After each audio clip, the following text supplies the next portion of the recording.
suis vraiment ravi d'être parmi vous et pour essayer de réfléchir à cette question du sens commun, dont je vais vous expliquer en quoi elle consiste, cette notion, et d'autre part en quoi elle me semble mise à mal par les transformations sociopolitiques aujourd'hui engendrées par ce dont il a été question, c'est-à-dire en fait les pratiques numériques et algorithmiques, qu'elles soient sociales, personnelles, administratives ou institutionnelles.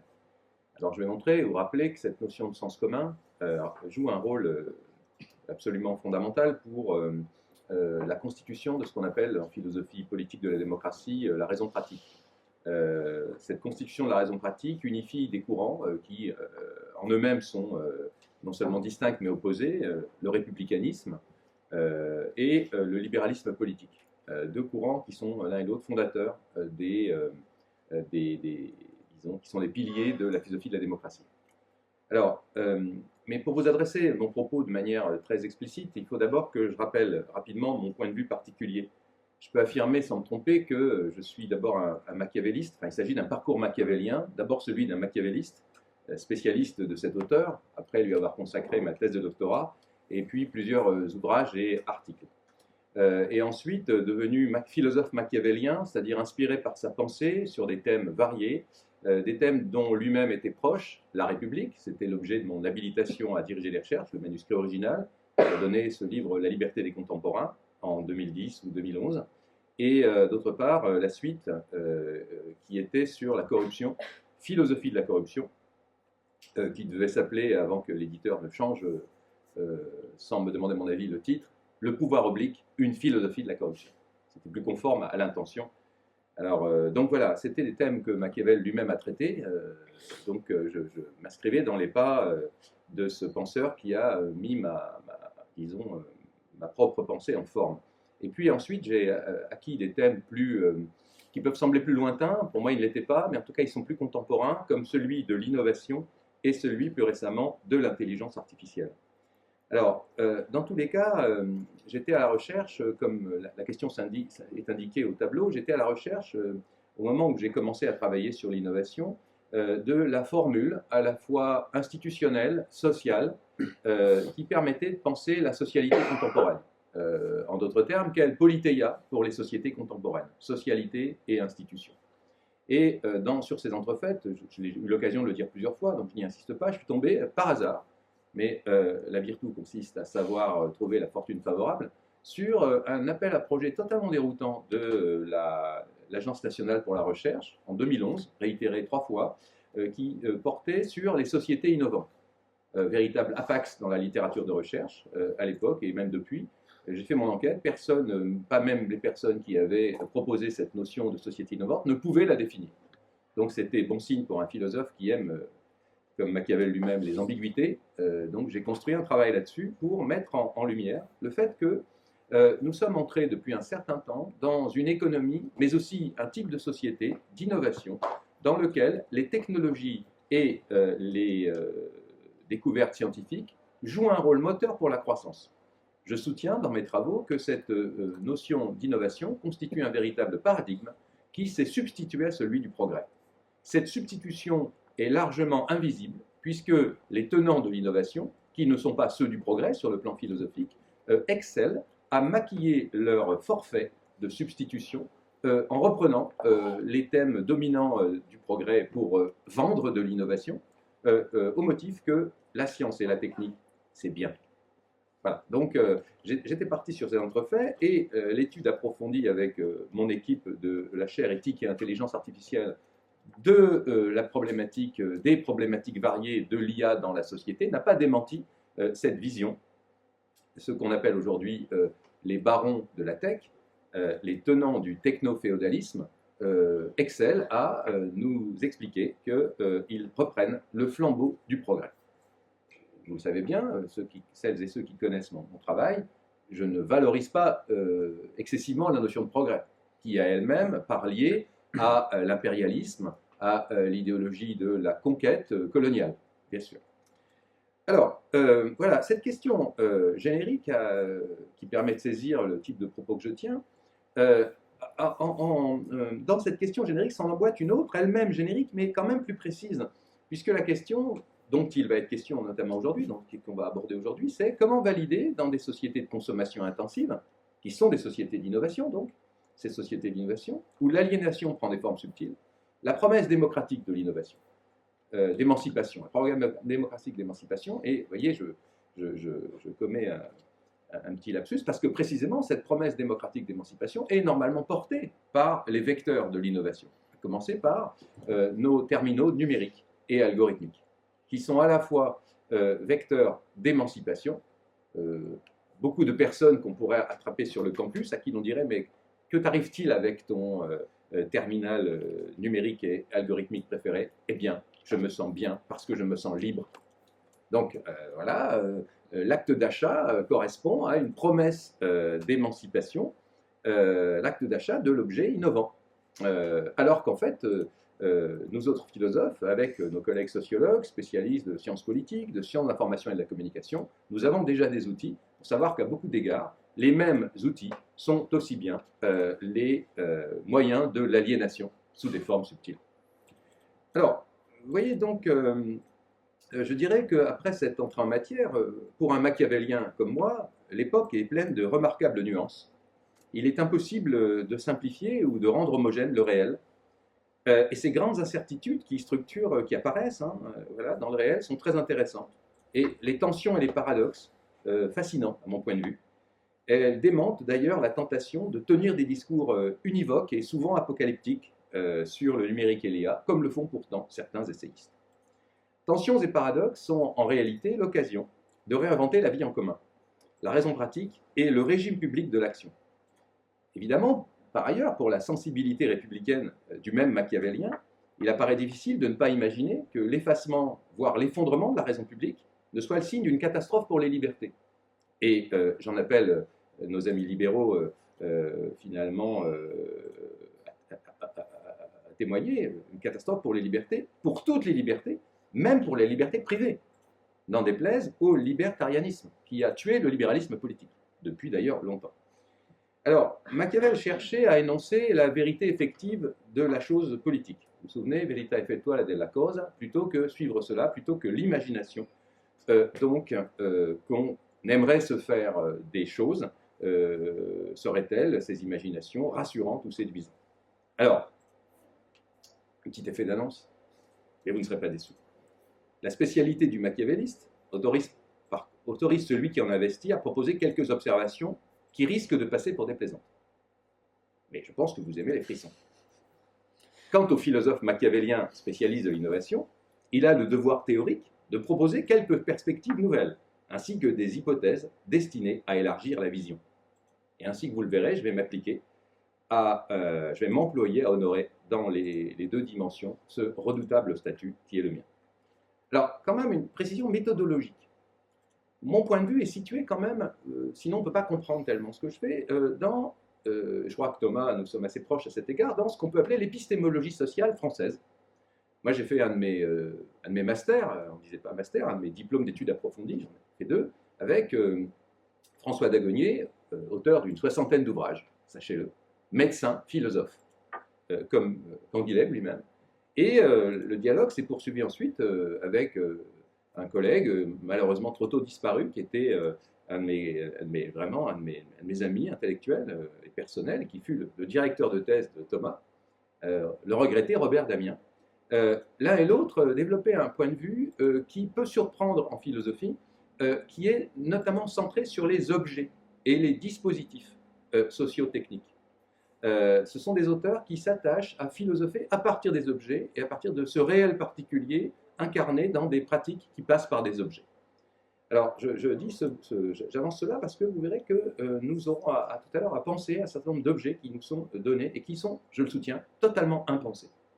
Alors, on peut ajouter que cette perspective plus générale est celle d'Aristote et pas celle de Platon, plus exactement celle de deux aristotéliciens bien connus, à savoir Hannah Arendt qui décrivait l'action politique à la conjonction de l'incertitude et de la pluralité, et Simondon qui, pour sa part, proposait une nouvelle vision de l'individu technique, sur laquelle nous reviendrons tout à l'heure, individu technique en faisant l'hypothèse que l'humain est naturellement équipé d'artifices. Évidemment, oxymore. naturellement équipés d'artifices. Il n'y a pas d'humain sans artifice. Ce qui pose le problème de la nature des artifices, mais aussi de l'usage naturel et culturel des artifices qui n'en sont pas. Alors, évidemment, les spécialistes parmi vous savent que concilier Simondon et Hannah Arendt relève d'une gageure, que j'entends relever dans les années qui viennent. Voilà. Et il me semble absolument nécessaire de faire cela. Ce n'est possible que moyennant une transformation, un déplacement du propos. C'est ce que je vais essayer de vous proposer. Alors, de quoi parle-t-on après cette longue introduction? On parle du sens commun. Dans ses propres termes, Arendt a souligné en quoi consistait à la fois le sens commun et la crise du sens commun. Elle a, souvenez-vous, critiqué l'essor du cartésianisme qui, symboliquement, marque, selon elle, le début de la tradition idéaliste en philosophie, et ce qui l'a conduit dans The Human Condition à rappeler, s'inscrire derrière un mot d'Alfred North Whitehead qui dit voilà que en fait ce tournant de la philosophie et du rationalisme en général, donc de la science aussi, conduit, elle cite Whitehead, au résultat de la retraite du sens commun, the outcome of common sense in retreat. Alors, de sorte qu'elle peut affirmer, c'est au tableau, le sens commun, qui jadis servait à intégrer dans le monde commun, into the common world, tous les autres sens avec leurs sensations intimement individuelles, tout comme la vue intégrait l'homme dans le monde visible, devint alors une faculté interne sans aucun lien avec le monde. Donc, an inner faculty without any word relationship.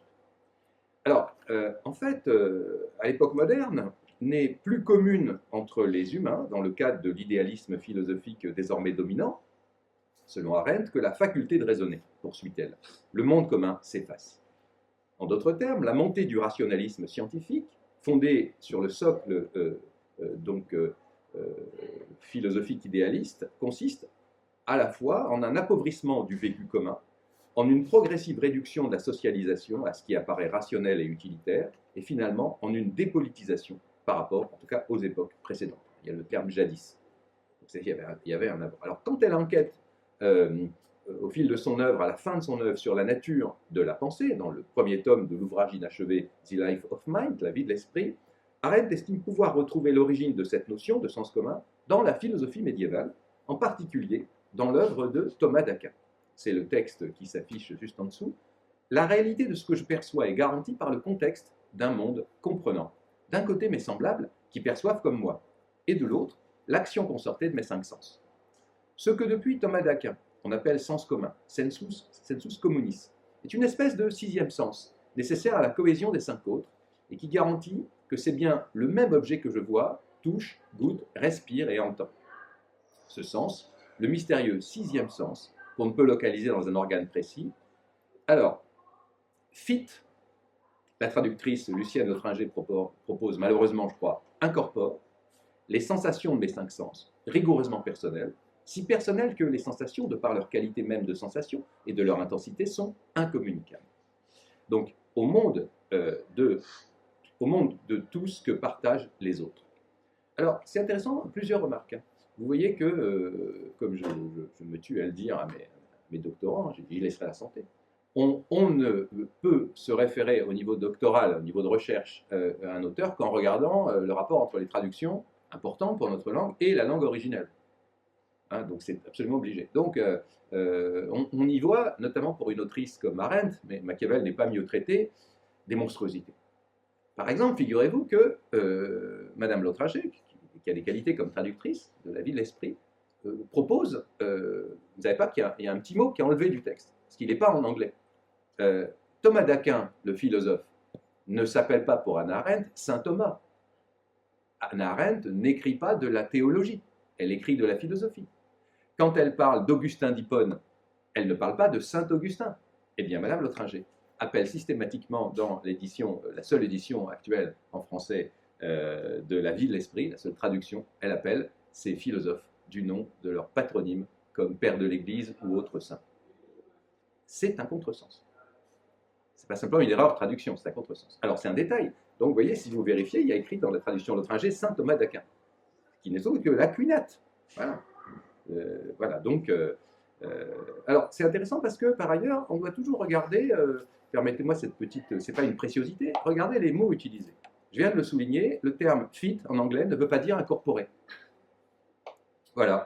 Donc, vous voyez, on pourrait dire ce sens met en correspondance les sensations de mes 5 sens avec le monde que tous partagent, ou bien ajuste, aligne, voire synchronise.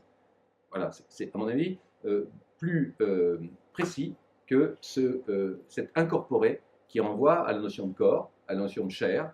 Alors c'est très important tout ça, puisque la phénoménologie dont Arendt relève n'est pas avare d'auteurs qui se sont intéressés au corps et à la chair. Mais Arendt n'est pas Merleau-Ponty, par exemple. Voilà, donc la suite dans la version écrite probablement de ce texte où je travaillerai sur cette distinction. Alors, donc en fait, on peut dire, vous voyez, que le début de ce texte nous montre que la réalité de ce que je perçois est garantie par le contexte du monde, etc. Donc on peut dire, on peut percevoir la portée ontologique du sens commun ici. La portée ontologique du sens commun à partir de l'expérience perceptive. Arendt s'inscrit bien dans la suite de Husserl et de Heidegger. On peut dire que, vous voyez, la perte du sens commun, c'est la perte du monde garant, comme Descartes parlait du Dieu garant. Voilà, donc c'est quelque chose de tout à fait problématique. Pour Arendt, oui, juste un mot sur le verbe to fit. Vous connaissez peut-être la devise d'Arendt. I don't fit, je ne colle pas. Voilà. On voit bien qu'il y a chez Arendt un trouble de l'ordre du scepticisme fondamental. I don't fit. Belle devise pour un philosophe. Voilà. Alors, pour Arendt, sous l'effet de phénomènes qui se confondent avec l'expression régulière des cadres de la vie moderne, à savoir l'approche rationaliste, idéaliste et scientifique pour l'orientation de l'existence, les individus se trouvent donc coupés d'eux-mêmes, des autres et du réel. Alors elle estimait qu'à son époque, vous vous souvenez, tout le monde sait ça, l'expérience totalitaire avait pulvérisé les catégories du jugement, mais en fait on se rend compte au fil de son œuvre qu'elle envisage, elle procède à une généalogie de cette crise totalitaire en diagnostiquant les origines profondes de la crise dans un malaise en réalité bien plus ancien, qui nous voit toutes et tous littéralement désajustés, désalignés, désynchronisés de nous-mêmes, des autres et du réel. Alors, on comprend le I don't fit, quoi, en effet. Alors, apparemment, il est difficile de dire que l'apparente variété des usages du numérique et de l'IA, qui a l'air très créative, très personnalisée, il est possible quand même de dire, en regardant bien les choses, que ça repose sur autre chose qu'une même expérience d'isolement, de désajustement.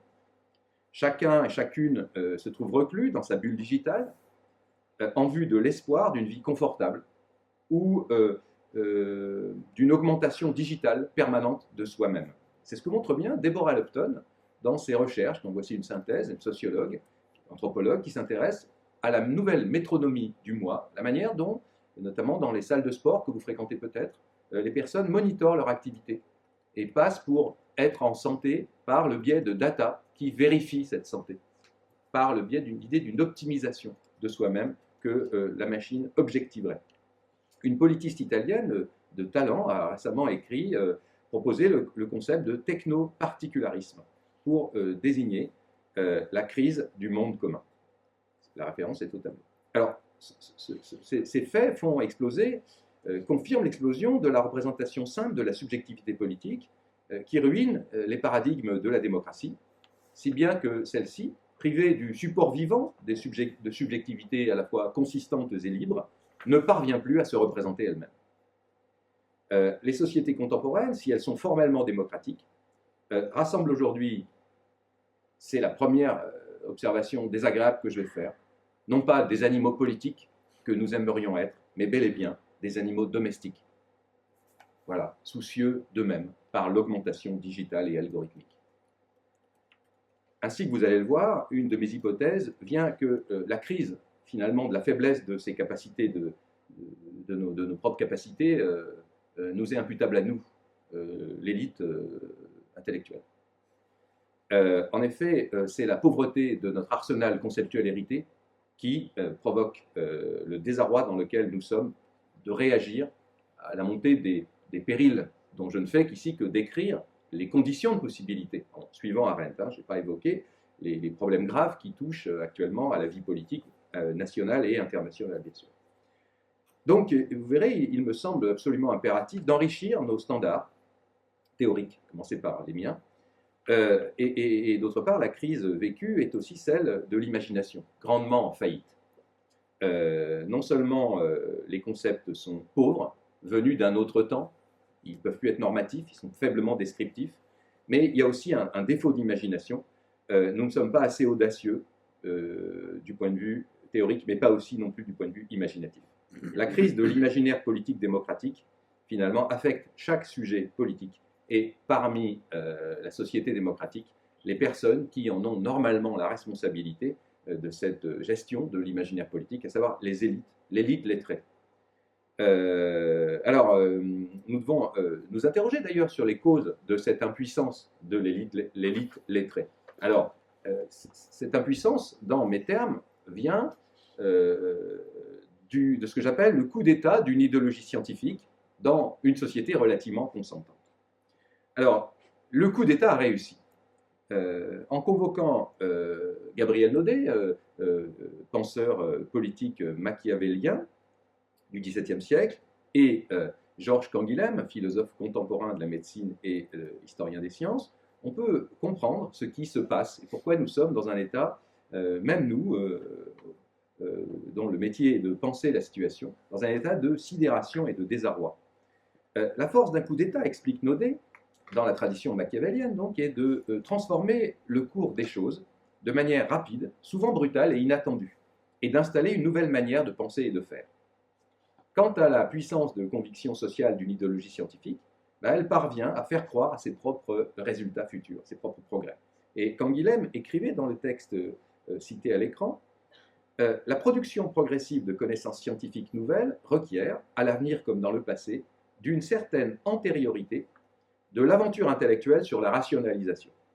Un dépassement présomptueux par les exigences de la vie et de l'action de ce qu'il faudrait déjà connaître et avoir vérifié, avec prudence et méfiance, pour que les humains se rapportent à la nature selon de nouveaux rapports en toute sécurité. Dans ce cas, l'idéologie scientifique serait à la fois obstacle et condition de possibilité, aussi parfois pour la constitution de la science. Une idéologie scientifique n'est pas une fausse conscience, comme l'est une idéologie politique de classe. Elle n'est pas non plus une fausse science. Alors, ce qui se passe avec le numérique et l'IA, avec en gros l'informatique avancée, c'est qu'un discours scientifique porteur de promesses crédibles devient central pour toute la société, mais surtout en se montrant capable de contaminer à sa logique toute l'institution qui encadre et régit cette société. On peut ici mettre en avant, pour appuyer cette interprétation, que les administrations publiques adoptent elles aussi de manière massive le numérique et l'intelligence artificielle, avec une force de prescription évidemment très forte.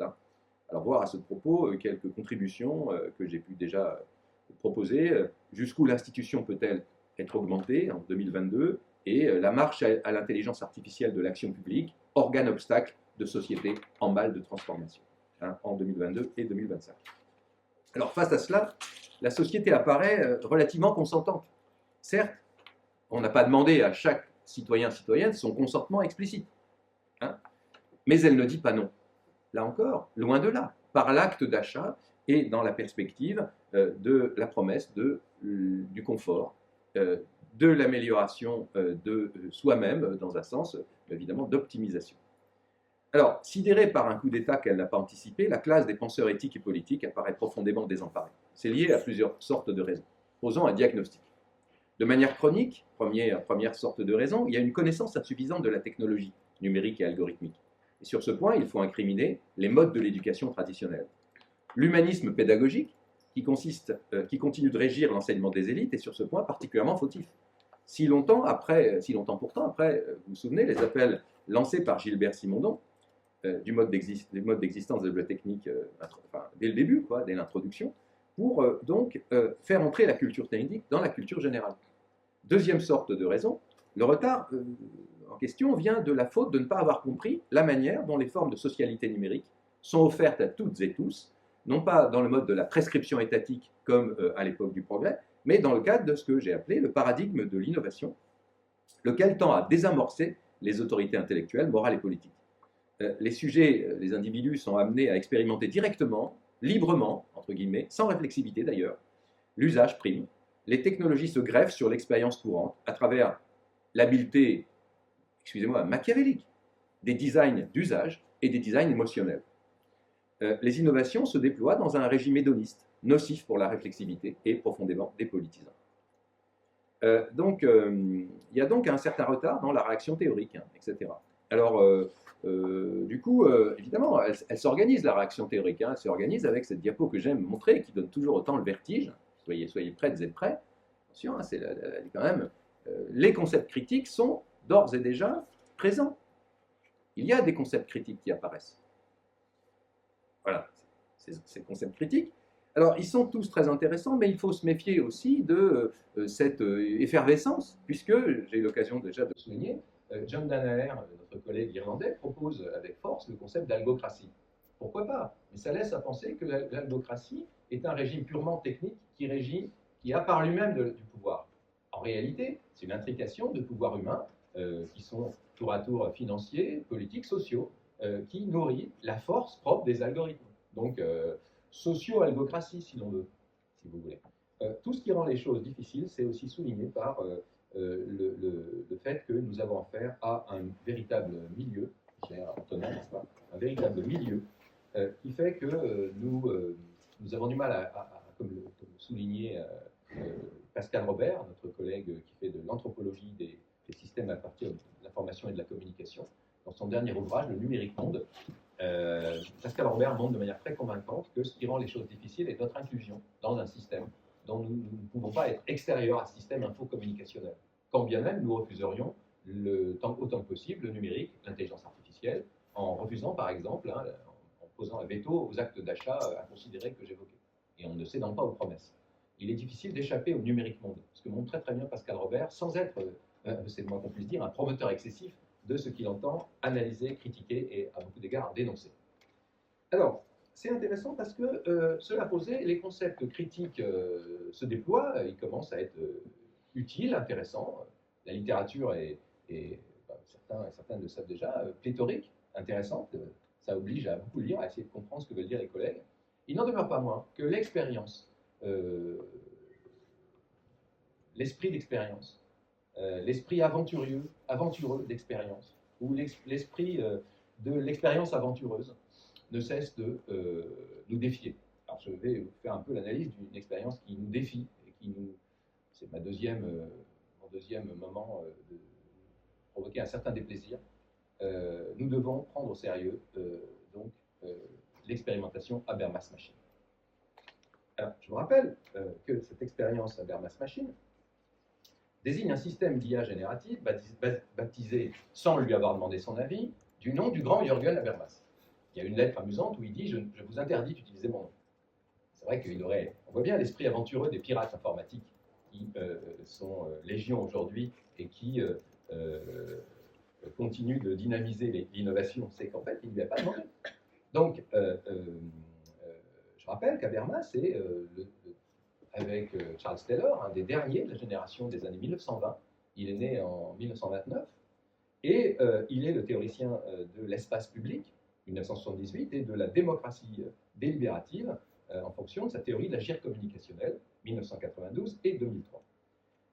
Sa théorie s'appuie sur, finalement, des concepts qui nous permettent de proposer des médiations raisonnables dans l'esprit de John Rawls et de Charles Taylor lui-même, des grands philosophes de la démocratie, de la philosophie de la démocratie. Quant à l'IA générative nommée de ce nom-là, elle a été entraînée avec les concepts et les principes de Charles Taylor. Et elle consiste en un système algorithmique d'intelligence artificielle générative permettant de produire de la délibération et du consensus sur des problèmes politiques complexes. Un article récent, séminal, comme on dit, dans Science, a résumé le problème, et de là naît toute une discussion et des controverses dans la littérature. La machine Habermas a été utilisée comme médiateur artificiel pour aider de petits groupes de citoyens britanniques à trouver un terrain d'entente lors de la discussion sur des questions controversées. Par exemple, la remise en question du Brexit, l'immigration, le salaire minimum, le changement climatique et la garde des enfants. Toutes questions urgentes et difficiles. Par rapport au médiateur humain, le médiateur artificiel a produit des délibérations et des modèles de décision qui, après examen approfondi, et d'après la réflexion collective des humains, ont semblé à ces derniers plus acceptables du point de vue raisonnable, démocratique et même humain que les décisions ayant été engendrées par les humains eux-mêmes. C'est-à-dire que ceux-ci se sont trouvés moins divisés par les décisions algorithmiques que par les décisions humaines. Tout en, je le souligne, respectant optimalement le point de vue des minorités, ce que les humains naturels avaient du mal à faire.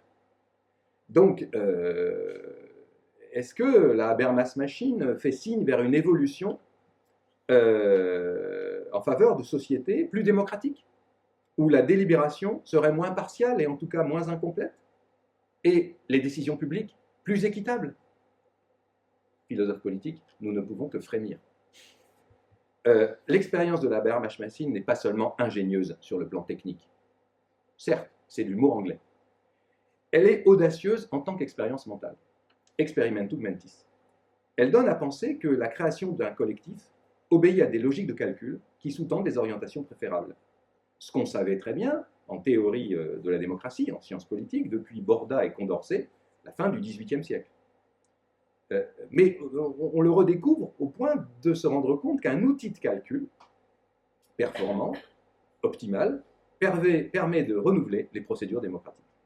De manière provocante, en tant qu'expérience mentale, la Habermas Machine nous apprend que la volonté générale relève d'une combinatoire de calculs.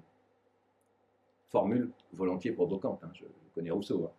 Hein. En fait, une perspective substantialiste sur le corps qui décide, le sens commun qui décide encore, ou une perspective en tout cas unanimiste, est une illusion humaine. C'est un calcul de préférence optimisé qui vise une sorte de globalité qui permet de produire le même résultat. La vision substantialiste de la volonté générale, si souvent partagée par nos collègues rousseauistes, la perspective unanimiste sur la démocratie, au sens humain du terme, se trouve ici battue en brèche par la performance de l'artifice. Je soutiens que la Habermas Machine constitue un véritable test de Turing pour la démocratie. Souvenez-vous, c'est ce test qui fait que on pourrait savoir, on devrait savoir à qui nous avons affaire dans un échange, l'artifice ou l'humain. Et si on ne le sait pas, eh ben, en fait, c'est que la machine pense. C'est un test très schématique qui n'a plus cours, enfin qui reste un symbole, une sorte de mythe informatique. Et en fait, on peut dire que de ce point de vue, les citoyens britanniques qui constituaient le panel ayant dû dire mais qui est la machine et qui est l'humain, n'ont pas su choisir. Ils se sont même trompés. Et donc, vous voyez, pour résumer, on ne sait plus si les meilleurs modèles artificiels de décision sont humains ou artificiels. Donc, si les meilleurs modèles de décision démocratiques sont humains ou artificiels. Alors, donc dans ce contexte, la perte du sens commun engendre ce sens commun qui faisait qu'on pouvait peut-être, nous autres humains, s'entendre, se reconnaître les uns les autres, dans tous les sens du terme. Eh bien, ça renvoie à ce qu'Arendt appelait l'aliénation du monde, en désignant une perte de qualité des relations sensibles et sociales qui confère au monde humain sa consistance, le concept de world alienation. En termes émotionnels, ça peut se traduire par le sentiment de disruption que diagnostiquait déjà Stigler, quant à lui, à propos seulement du numérique. Le sous-titre de l'ouvrage était « Comment ne pas devenir fou » en 2016. La sidération dominante parmi les élites intellectuelles provoque un certain scepticisme, d'ailleurs académique. Par exemple, celui exprimé par notre excellent collègue basque Daniel Innerarity, très très bon auteur. Mais sur ce point, Daniel Innerarity met en avant un scepticisme, je crois, qui relève de la perturbation émotionnelle. D'ailleurs, ces réactions émotionnelles, si on les regarde de plus près, sont à la fois, bien sûr, fréquentes et extrêmement intéressantes, en ceci qu'elles sont profondément ambivalentes, même de la part des intellectuels européens de pointe comme Daniel Innerarity. D'une part, émerveillé et naïvement enthousiaste, ces émotions, enfin ces réactions émotionnelles, relèvent de la surprise extatique, le fameux effet waouh, que ne manquent pas de provoquer les aventureux informaticiens. C'est ça qu'ils cherchent à provoquer, parce que ça fait vendre leur système. Donc d'un côté, émerveillement, naïf, enthousiaste, effet waouh, suscité dans le cadre d'une économie de la promesse. De l'autre, réaction émotionnelle craintive et apeurée, qui s'inscrivent dans la longue tradition d'un imaginaire dystopique. L'autre écueil, l'imaginaire dystopique. Ces deux types de réactions coexistent parfois même dans le même corps social et dans la vie psychique des mêmes individus. Voilà.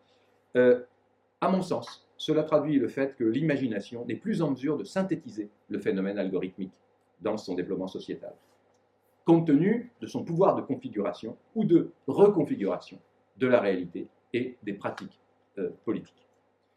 Alors pourtant, cette situation peut receler certaines opportunités. Je m'adresse à des jeunes philosophes. Courage. Tout se passe en effet comme si nous nous trouvions devant un genre de phénomène dont l'étrangeté est familière à certains d'entre nous et pas n'importe lesquels. En effet, cette situation a déjà été vécue et même pensée par la philosophie. C'est pour ça qu'à certains égards, elle n'apparaît pas désespérée, mais profondément féconde. Ce genre de travail a été en effet ouvert par la distinction kantienne, Kant, un des pères fondateurs de la modernité philosophique et politique, avec cette distinction entre deux formes de jugement. Kant expliquait, c'est bien connu, dans la critique de la faculté de juger, que face à ce qui est inouï et paraît radicalement original, notamment dans l'expérience dite du sublime esthétique, quand l'imagination se trouve désemparée, quand l'humain est victime d'une émotion ambivalente, il s'agit de mettre en œuvre ce qu'il appelle le jugement réfléchissant, qui invente des catégories appropriées à la situation. Il ne s'agit plus simplement de connaître, ce qui d'une certaine manière est aisé à connaître, il faut le penser. Certes, cela implique un effort considérable, et même une énorme surcharge cognitive. Mais c'est à ce prix que nous pourrons redevenir des animaux politiques, et non simplement les animaux domestiques que nous sommes en train de devenir.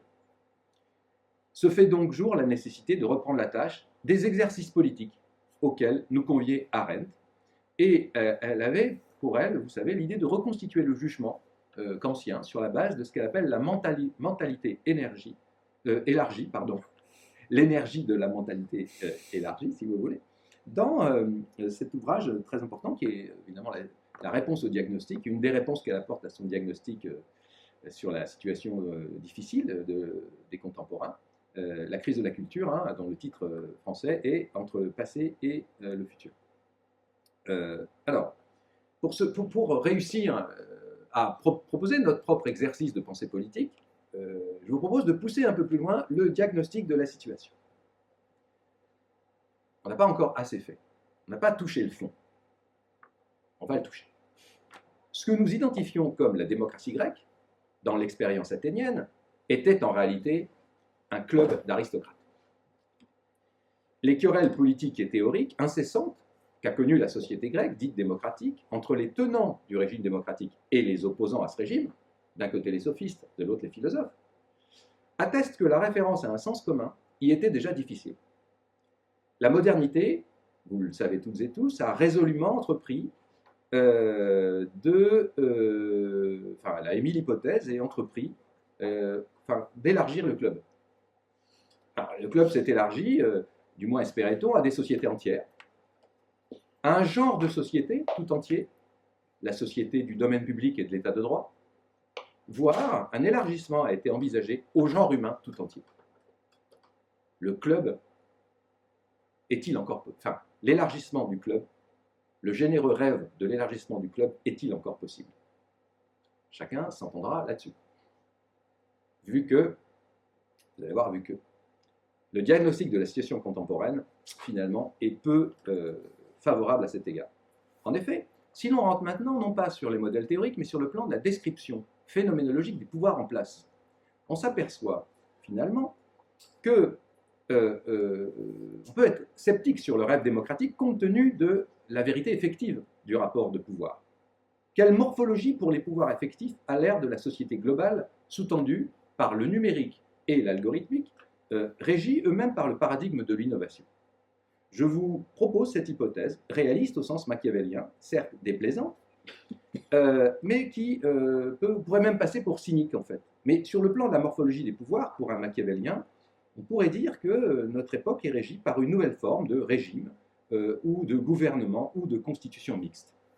Par ce terme, très très connu des spécialistes de théorie politique, Polybe, Cicéron et ce même Machiavel entendaient décrire et vanter la manière dont les Romains avaient, sous la République, assembler les caractères de la démocratie, de l'aristocratie et de la monarchie pour produire un régime d'une stabilité à toute épreuve. Le régime mixte désigne la conjonction de forces sociales antagonistes, c'est ce que Machiavel apprécie, dans des proportions subtiles. Il est souvent désigné comme l'opposé de la démocratie représentative qui repose sur une mise à niveau, au moins formelle, des forces sociales, à partir du postulat philosophique d'égalité entre les individus et même entre les forces sociales. On reproche beaucoup, la tradition marxienne reproche beaucoup évidemment le caractère formel de cette mise à niveau des forces sociales, en disant c'est un leurre en fait. En réalité, Bernard Manin, dans son grand livre Les principes du gouvernement représentatif, met bien en valeur comment c'est la promesse non pas seulement de l'idéologie bourgeoise, mais aussi de la philosophie politique moderne, à partir de Condorcet, à partir du moment où la notion de démocratie devient non pas péjorative comme elle était chez Rousseau, mais devient normative, de vouloir faire en sorte que le gouvernement représentatif, malgré les limites de la représentation, tend à conjurer les mauvais côtés, les aspects, disons, parfois effroyablement cyniques, du gouvernement représentatif.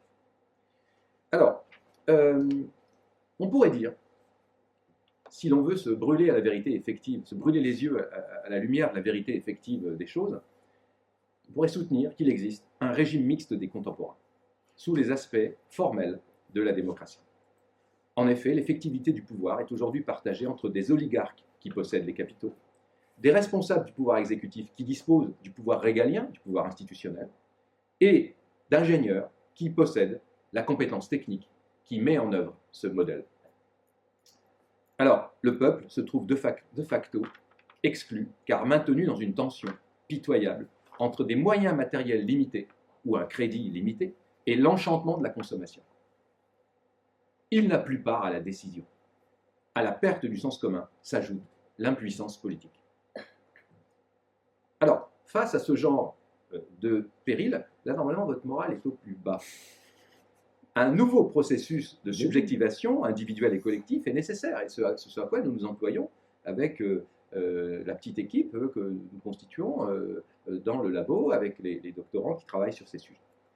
Alors, je dirais même que la tâche cardinale pour les contemporains, c'est de penser ce nouveau processus de subjectivation. En dépit du caractère fâcheux de la situation, rien n'est définitif et certaines expériences donnent de l'espoir. Par exemple, la déclaration l'expérience de Montréal pour le développement responsable de l'IA de 2018, avant l'IA générative, c'est extraordinaire. Eh bien, vous pourrez consulter ce moment collectif, multipartie prenante, comme on dit en sciences politiques, de constitution d'une raison publique autour d'une IA responsable. C'est ce que j'ai personnellement qualifié, moi qui ne suis pas spécialement optimiste, de moment machiavélien, par référence pour l'intelligence artificielle, par référence au moment machiavélien de J.J. Pocock, donc cette grande synthèse qui montre que dans l'histoire européenne, certains moments particuliers liés à des circonstances ont permis la naissance ou la renaissance d'une raison publique collective. Alors, évidemment, vous lirez dans mon article, si vous le lisez, que je souligne aussi les limites du processus qui relèvent à certains égards de ce qu'on appelle le marketing territorial, voire le branding territorial. Alors, d'autre part, il faut aussi faire droit à une hypothèse que je soutiens, que je suis en train d'étayer, c'est que tout ça est lié aussi quand même à une mutation plus profonde, structurelle, qui vraiment mobilise tellement mon attention que c'est presque l'objet d'un chapitre entier dans ma réflexion, à savoir la transformation normale, n'en déplaise à Hannah Arendt, sous l'effet de ce que Weber appelait le désenchantement du monde, la rationalisation des sociétés, ce que j'appelle moi les 3 âges du conseil politique. Alors, ça s'est accéléré depuis que tout le monde peut avoir une IA générative qui lui donne des conseils. Vous vous souvenez que, en fait, pour conseiller le politique, on s'est d'abord tourné vers les oracles, et ça marchait pas mal du tout. Et même pour la médecine, quiconque visite Épidore, le grand centre d'Épidore, se rend compte que ça marchait pas mal du tout. Ça demandait de la prudence. Voilà, que les philosophes ont décliné sous plusieurs termes. Phronésis, Sophrosyné, Sophia, l'art d'interpréter, de comprendre les circonstances. L'époque moderne a proposé la figure du conseiller, tournée vers l'historiographie, c'est là-dessus que j'avais consacré ma thèse. Un conseiller, c'est quelqu'un qui connaît l'histoire politique. Et puis, figurez-vous qu'avant l'expérience algorithmique, et depuis longtemps, à l'époque de Condorcet, que j'évoquais tout à l'heure, le moment de l'expertise est venu transformer, bien sûr, le monde du conseil par les oracles, mais aussi par le conseil humain. Machiavel est à la poubelle, aux orties, depuis le XVIIIe siècle. En fait, pour le dire autrement, les trois âges du conseil politique donnent à penser que la décision humaine n'est plus naturelle depuis longtemps. Elle est assistée par des techniques mathématiques qui aujourd'hui sont objectivées dans des algorithmes. Donc vous voyez, le fond est vraiment touché quand on dit mais alors toute décision et depuis longtemps est augmentée. Et c'est cette augmentation finalement qui pose problème puisque les fameux puissants évoqués tout à l'heure, ceux que Machiavel appellerait les grands, i grandi, eh ben, finalement possèdent des instruments et donc des datas de meilleure qualité tout simplement. Vous voyez, dans la suite de l'hypothèse sur le régime mixte des contemporains, il y a l'idée que de toute façon, la décision étant depuis longtemps prise par des outils, eh bien, elle est réduite, du coup, la décision populaire est réduite à néant. Alors, est-ce que la décision démocratique est en faillite? Est-ce que, à l'âge, au troisième âge avancé du conseil politique, hein, est-ce que la décision avec l'intelligence naturelle est terminée? Deux questions différentes, mais qui sont liées. Alors, pas nécessairement, et là encore, peut-être faut reprendre le travail dans l'exercice de pensée politique auquel je vous invite. En fait, ce qu'on a appris à appeler l'invention de la politique, hein, voilà, a toujours reposé, les philosophes l'oublient souvent, sur un outillage. Le philosophe, il dit, mais ce n'est pas un sujet. C'est vraiment un sujet, si. Surtout aujourd'hui, où l'outillage tend à annexer complètement la décision naturelle. En fait, l'outillage pouvait sembler plus rudimentaire, comme, enfin, il n'était pas du tout, en fait, vous voyez, essayer de parler dans un espace à 5000 citoyens, dans un espace plat, vous n'y arriverez pas. Donc il faut penser, avec des règles mathématiques précises, une architecture civique. Tout le monde sait que c'est le prodige à la fois du théâtre et de la politique grecque et romaine. Pour qu'il y ait une égalité, il faut absolument une clepsydre, une horloge à eau, une égalité dans le temps de parole. Sinon, les meilleurs rhéteurs vont l'emporter et mobiliser l'attention, et on ne fera plus attention au temps de parole. Donc, tout un système très très bien fait de clepsydre. Bon, enfin, vous voyez, c'est des pots qui sont à gauche, là. C'est des pots en terre avec dedans des mesures, et un pot en haut, un pot en bas, puis il y a des gouttes d'eau qui tombaient. Puis il y avait un personnel dédié. Et je garde le meilleur pour la fin. Le clérotérion, à savoir ce dispositif machinique, il y a une petite manivelle sur la gauche, qui permettait un tirage au sort objectif, car machinique et non humain. Et on n'est pas très loin de nos procédures algorithmiques. Ce qui est très intéressant, c'est que ces technologies isolées sont déployées dans une systémique. Il y a une idéologie de la technique politique. Il y a une technologie politique grecque. Une technologie politique grecque. Sans cette technologie politique grecque, la grande réforme politique démocratique n'aurait pas pu avoir lieu. Alors vous vous souvenez, quelle était cette grande réforme? Cette grande réforme, c'était la procédure complexe permise par notamment la réforme des dèmes de l'Attique de Clisthène. Fameux réaménagement de la carte civique par Clisthène, audacieux coup d'État de l'idéologie démocratique. Les collègues historiens spécialistes de ce sujet se divisent sur l'interprétation à lui donner. Depuis une approche marxiste, voilà, celle de Moses Finlay, que je n'ai pas mis là, qui est très intéressante, puis celle de Josiah Aubert, qui voyait, un États-Unien, qui voyait une lutte entre la féodalité, enfin contre la féodalité, à partir de l'émergence d'une culture politique spécifique, d'une nouvelle épistémologie politique. C'est le livre de Josiah Aubert. Et il est intéressant de penser à ça, nouvelle épistémologie technico-politique, chez Josiah Aubert, par référence à ce que nous vivons nous. D'autre part, l'allemand donc Christian Meyer, donc traduit en français par l'invention de la politique en 1995, très bon livre. Voyez dans cette réforme un décisionnisme de type schmittien, Carl Schmitt. Le démos s'assemble et casse l'histoire, le coup d'État démocratique. La plus récente interprétation est française. Elle est récente, vous voyez. Elle est l'œuvre de l'historien Paulin Ismar et de notre collègue le philosophe Arnaud Massé, spécialiste bien connu de Platon. Ces collègues tentent de comprendre comment une forme d'intelligence collective décentralisée a pu naître dans un contexte où bien peu de gens savaient lire et écrire. La réponse d'Ismar et Massé, c'est qu'au moins, ils savaient compter. Ce sont les mathématiques vernaculaires ou populaires qui ont permis l'émergence des procédures complexes de partage du pouvoir qui servent de référence historique fondamentale à la démocratie. Vous voyez l'espoir qui commence à luire au fond du couloir. Alors, certes,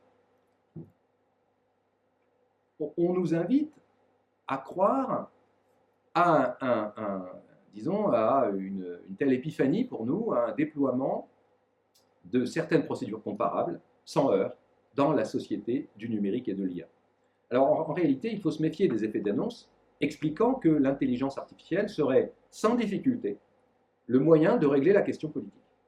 On voit aujourd'hui, notamment venant du Canada, du Québec, de la littérature dans ce sens.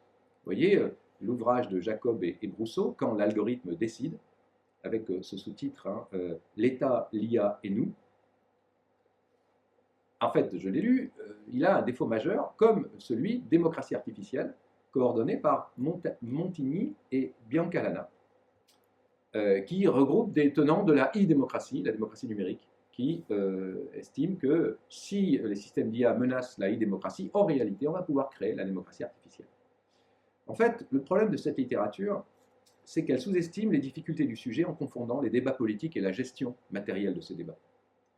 Vous voyez, l'effet d'annonce de grandes agences internationales amplifie cette confusion. Vous voyez le texte qu'il faut lire, hein, de l'OCDE, Gouverner avec l'IA, qui est une sorte de grand mot d'ordre, tout récent.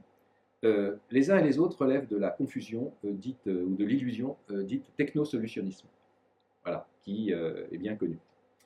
Alors il y a quand même, de manière plus subtile, les tenants sincères de la démocratie participative, hein, qui, avec un esprit d'expérimentation qui les honore et qui les caractérise, s'emploient à savoir si, et surtout de quelle manière, attentivement parlant, les systèmes d'algorithmes peuvent devenir des partenaires démocratiques. C'est une belle perspective. Alors, il ne s'agit pas avec cela d'écrire la loi avec l'IA générative, mais je l'ai constaté dans la littérature, plusieurs témoignages sérieux attestent déjà que ici ou là, en France, en Suisse et au Brésil, des parlementaires sociodémocrates ont proposé des textes de loi écrits par l'IA générative. Ces textes ont été adoptés ensuite. Nous le savons, Habermas Machine, ça fait illusion. Ces textes n'avaient pas été écrits par un humain.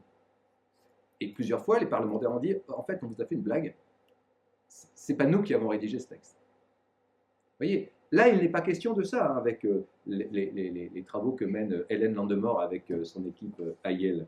Il s'agit de déterminer quelles procédures algorithmiques permettent de parvenir à des solutions d'équité, dans le tirage au sort et dans l'expression des points de vue humains. Il est peut-être possible de coder les grandes IA génératives avec les théories de la justice, afin de fournir au public de la délibération des options de choix argumentés. J'ai moi-même été coprésident d'une convention citoyenne pour le climat. C'était des outils intéressants pour les experts que de proposer des patterns qui étaient très clairement argumentés et référés pour permettre aux citoyens d'acquérir via ce qu'on appelle le socle de connaissances vraiment des moyens d'avoir un point de vue personnel. Alors, toujours est-il qu'un certain dialogue avec la délibération artificielle est possible, et cela faciliterait les débats biaisés, où les propositions des lobbies sont issues des jeux de pouvoir peu explicites ou franchement opaques. Il y a là, paradoxalement, un moyen de sortir du régime délétère de la constitution mixte des contemporains. Il y a là un moyen pour arracher le pouvoir à ces fameux lobbies. Alors, finalement, si un nouveau sens commun est possible, c'est non pas malgré les transformations sociopolitiques aujourd'hui engendrées par les pratiques personnelles, sociales et administratives du numérique et de l'IA, mais à travers elles, et dans une certaine mesure grâce à elles. Alors, pour entendre ce paradoxe, il faut examiner la philosophie des techniques appropriées et résolument se tourner vers ce que nous disait Simondon, proposant une révolution remarquable en disant l'individu technique n'est plus seulement l'humain. L'individu technique est l'ensemble composé par l'humain et par ses artifices qui l'équipent, pour ainsi dire, naturellement sur le plan anthropologique. Il faut donc mettre ensemble Hannah Arendt et Georges Simondon. Alors, On pourrait croire qu'il suffirait pour cela d'augmenter le niveau d'information, de la société éclairée, ainsi que le pensait Simondon. Projet qui a échoué. Projet qui a échoué, on le voit bien, sous l'effet des dynamiques de la séduction numérique et algorithmique dans le paradigme d'innovation. Voilà. Les gens ne veulent pas savoir comment ça marche, ils veulent jouir. Alors du coup, une meilleure culture technique ne suffit pas pour prendre la mesure de ce qui est en train de se passer. Et d'ailleurs, quelle culture technique en réalité, n'est-ce pas? Alors, pour l'instant. Alors oui, j'en étais là, moi, en travaillant, en espérant que, par les travaux que j'ai menés, notamment de cartographie des éthiques de l'IA, que nous allions pouvoir prendre la mesure du phénomène IA en combinant notre chère philosophie politique, la philosophie technique de Simondon, permettant de redéfinir l'agentivité, et une démarche substantielle, maximaliste en éthique de l'IA, incluant le perfectionnisme et l'axiologisme écologique. Moi-même, j'étais victime de cette illusion que voici schématisée. Vous voyez, ce mouvement d'encerclement de l'IA. Vous voyez, je le refais parce que ça laissait quand même de l'espoir. En réalité, si vous me permettez de vous présenter où j'en suis, les choses sont brutales. En fait, en réalité, il faut faire un pas de plus. Un pas qui, je l'ai annoncé tout à l'heure, implique une audace théorique considérable. En mobilisant un auteur que je n'ai pas encore mobilisé, mais qui était là en filigrane, Castoriadis, et l'idée d'une institution imaginaire de la société. Mon cher Antonin, je propose de considérer, de faire l'hypothèse que Simondon a échoué du fait de la faiblesse de l'imagination qui aurait été nécessaire. Voilà. Il lui manquait la référence d'un champ que son côté modéré ne permettait pas d'investiguer. Hein, c'était un homme raisonnable, très intelligent et modéré. Je suis beaucoup moins que lui sur tous ces terrains. Donc je vous propose d'entrer sur un terrain plus audacieux, plus aventureux. Il faut délaisser pour l'instant l'éthique de l'IA, ça ne sert à rien, même quand on est maximaliste comme je le suis. Il convient d'entrer résolument dans le registre du théologico-politique. Ce théologico-politique, je vais l'expliquer, peut bénéficier de ce paradoxe actuel de la fin du Léviathan, à la fois monothéiste et étatique, au profit d'un animisme que j'appelle techno-émotionnel. Alors, vous voyez, donc, ce n'est pas la dernière diapo, parce que la dernière diapo, la voici. En fait, elle permet, cette perspective, d'espérer provoquer un autre mouvement de ressourcement, à la fois de la philosophie politique et de la philosophie des techniques. Alors, vous savez, ça y est, il a perdu la tête, mais je savais que je vous avais prévenu, une perspective audacieuse. Considérons, en effet, l'imaginaire techno-politique actuellement en place. La technostructure semble régie par l'architecture du Léviathan. Dans la mise en œuvre de son grand projet, Hobbes promettait, avec cette figure du Léviathan, tirée, comme vous le savez presque toutes et tous, de l'Ancien Testament, du livre de Job, à la fois une meilleure compréhension que l'humain aurait de sa condition, la mise en œuvre d'un pouvoir aussi capable de calmer enfin l'angoisse. Tout cela en réduisant la pensée à un simple calcul, Léviathan 1.5, et en créant un animal artificiel. L'animal artificiel, ça commence comme ça, le Léviathan. On va créer un animal artificiel. Alors, donc en fait, il semblerait que le Léviathan artificiel se soit logiquement imposé et aurait réduit la conception politique à une assistance mécanique de l'humain via le travail de l'homo faber. Vous voyez, c'est exactement l'analyse d'Arendt, hein, dans le paragraphe 42 de The Human Condition. C'est exactement ce qu'elle dit. Elle dit en fait, en réalité, la suite du travail de Descartes, de Galilée, bah, c'est Hobbes qui propose, elle reprend le début du Léviathan, l'animal artificiel. Vous savez, je ne suis pas en désaccord avec ça. Or, se représenter le technopolitique contemporain oblige à repenser un régime théologico-politique, comme l'avait fait Hobbes en son temps, en imposant une image très puissante, compatible avec les aspirations de ses contemporains. D'ailleurs, l'imaginaire que Hobbes a mis en place est déjà fortement mis en question par la postérité néolibérale et libertarienne, en réalité. On nous fait croire qu'il existe un Léviathan algorithmique, c'est vrai à certains égards. Mais les conditions mêmes du développement du libre marché du numérique et de l'IA, libre marché entre guillemets évidemment, avec des subjectivités relativement constantes, mais avec des puissances énormes des barons de la tech. La moitié des comptes sur TikTok et sur X sont des IA génératives artificielles propulsées par les forces du mal. Donc voilà, en réalité, depuis un certain temps, les choses n'en sont plus là. En fait, les choses en sont tout autrement et se décèle la chance paradoxale d'une nouvelle représentation imaginaire. Les éléments de base se trouvent dans des pratiques déjà en place, soit ces deux faits. Premièrement, les IA, notamment les IA génératives, sont, alors peut-être que vous ne les pratiquez pas, mais sont non pas seulement socialisées, elles sont socialisatrices. Elles permettent, quand elles sont bien paramétrées, à des personnes en difficulté, par exemple, d'avoir un suivi psychologique, quand elles sont bien paramétrées. Certaines connaissent bien l'expérience que j'avais relatée du Christ numérique de Lucerne, qui a délivré, de manière stupéfiante, dans la chapelle catholique de Lucerne, délivré la confession dans une centaine de langues à 1000 personnes qui étaient ravies. Donc vous voyez, des chrétiens, c'était des catholiques, ce n'était pas du tout des consommateurs BA, quoi. Donc il y a une dimension socialisante et socialisatrice des IA génératives.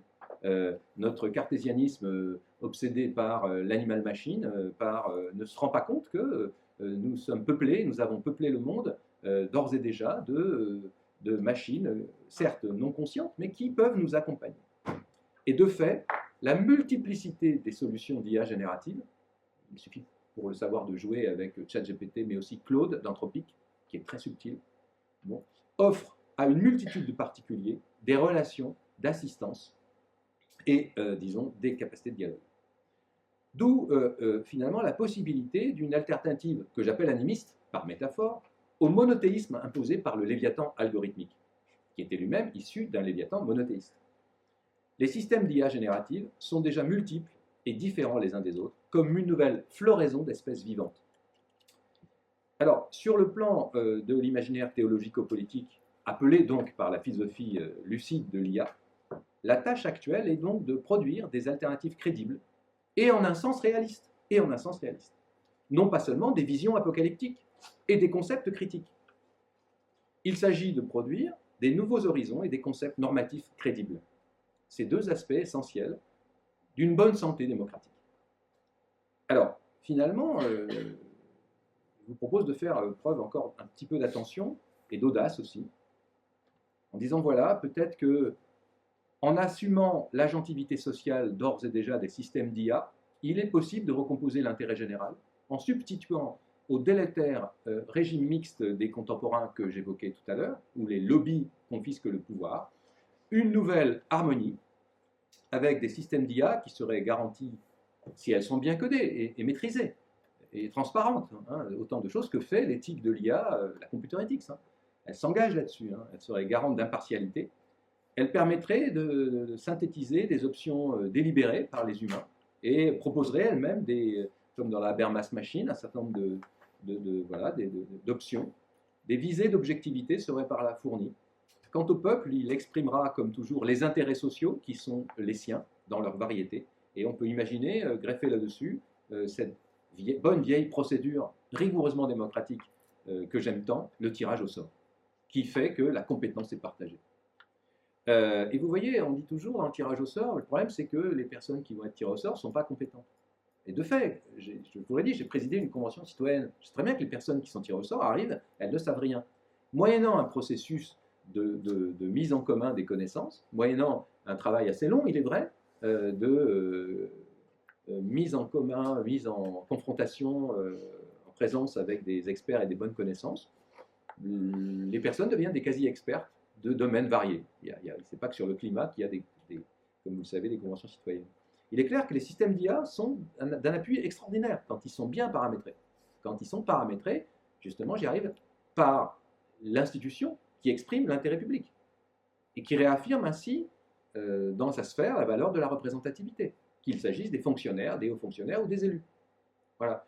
Donc voilà, enfin en tout cas, voilà, j'aurais proposé un modèle alternatif. Mais, je vous me dirais, c'est encore insuffisant. Je n'ai pas produit l'imaginaire du Léviathan. Il arrive. C'est ma dernière diapo. À l'occasion d'un colloque futur sur le corps de l'IA, nous allons nous y entendre, nous y appliquer. Vous voyez, au terme d'une bataille conceptuelle et imaginative que vous avez du mal à concevoir, nous avons réussi à produire cette image. Le corps de l'IA, les personnes qui nous aidaient, les assistants graphiques, nous avaient proposé d'abord des images tirées d'un Terminator Soft, avec des jolies personnes féminines, ravissantes, sur un fond pastel, qui étaient moitié composées dans leur corps d'IA. Vous voyez, l'ambiance, comment on appelle ça, les instituts de beauté. Ambiance, institut de beauté. Alors nous avons lutté pied à pied pour proposer une vision cosmique. Une vision cosmique qui, et c'était le pas de plus, intègre le dialogue entre espèces. L'IA que nous voulons imaginer, pour échapper au léviathan algorithmique, au léviathan tout court, qui souffre de beaucoup de défauts, hein, la centralité, l'unité, la masculinité, la barbe du léviathan, hein, son caractère spéciste, anthropocentré. Nous devons aujourd'hui proposer, sous l'idée du monde ou du corps de l'IA, une toute autre représentation, incluant, comme vous le voyez, des artefacts, hein, dans le colloque auquel nous allons organiser, là, que nous sommes en train d'organiser. Il y a des spécialistes des prothèses. La prothèse, elle est en bas. Il y a des spécialistes des animaux. Et il y a des spécialistes, évidemment, des humains. Hein, et les humains, hommes, femmes et tout autre. Donc, vous voyez, il importe, pour terminer, d'adopter des angles de vue originaux. J'espère qu'en voici un. Ce qui permettra de contribuer à civiliser la société algorithmique. Et comme j'ai coutume de le dire, sans cet effort, elle ne sera pas civilisée. Merci pour votre attention.